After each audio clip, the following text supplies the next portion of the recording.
लाहौर में press conference करते हुए शहरी रहमान ने कहा कि धमकी दी जा रही है कि तीर को वोट दिया तो देख लेंगे। लाहौर और पाकिस्तान किसी की जागीर नहीं है।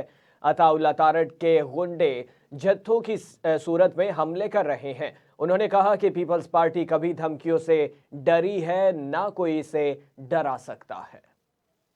और हमने लाहौर में फिर से तवज्जो देनी शुरू की है, तो इतना ना डरें। जो भी है लोगों को अपना हक, आजाद हक दे दें। कोई किसी की मिल्कियत नहीं होती। आप बेशक आ जाएं, सिंध आ जाएं, बलूचिस्तान आ जाएं, खैबर पख्तूनख्वा आ जाएं, हर जगह ये एक मुकाबला है जी।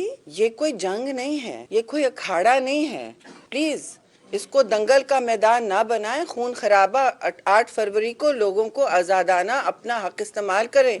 जो लोग अपनी सोच, अपनी दानिश में पीपल्स पार्टी के लिए वोट करना चाहते हैं, यंग लोग हैं, जो सारे हमारी कौम में आपने देखा कितने यंग लोग हैं, वो नई सोच को की पैरवी करना चाहते हैं। जो यहाँ पे रिलीजियस माइनॉरिटीज़ हैं, अक़लियतें हैं, वो भी हमसे वाबस्ता हैं। जो भी मजलूम हैं, ख़वातीन हो, जो भी पिसा हुआ तबका हो, वो पाकिस्तान पीपल्स पार्टी से वाबस्तगी रखता है।